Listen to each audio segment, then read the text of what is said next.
Qo'qon kuchli edi, lekin endi ulardan bitta narsa so'ralardi: qaysi nasabdansiz? Mana shu jarayonda hokimiyatning shakli o'zgaradi. Endi hukmdorlar o'zlarini ochiqchasiga xon deb atay boshlaydi. Scott C. Levy ko'rsatishicha, nasab masalasi aynan Irdanaxon davrida dolzarb muammoga aylanadi. Shu paytga kelib, Qo'qon allaqachon kuchli edi, lekin endi bitta savol majburiy bo'lib qoladi. Agar siz xon bo'lsangiz, unda qaysi nasabdansiz? Chunki Markaziy Osiyoda xon unvoni nasabsiz tan olinmas edi. Scott C. Levy yozishicha, aynan shu ehtiyoj Qo'qon saroyida genealogik da'voni tug'diradi.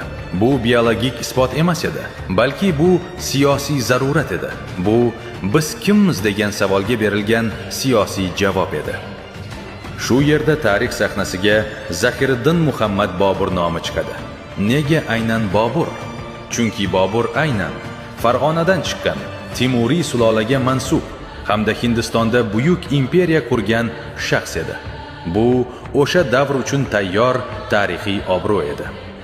Scott C. Levy aytganidek, Qo'qon bu obro'ni ramz sifatida ishlatadi. Scott C. Levy ochiq ko'rsatadiki, bu bog'lanish biologik jihatdan isbotlanmagan. Boburdan esa uzluksiz erkak nasab zanjiri tarixiy manbalarda umuman yo'q. Lekin genealogiya erkak nasab shaklida ifodalangan.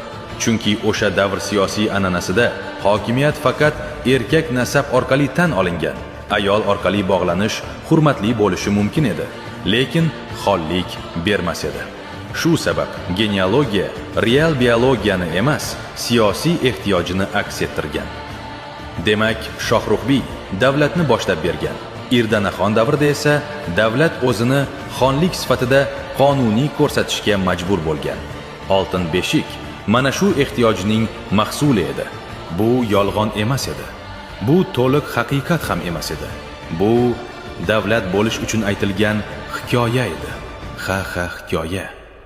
Va tarixda ko'p davlatlar aynan shunday paydo bo'lgan.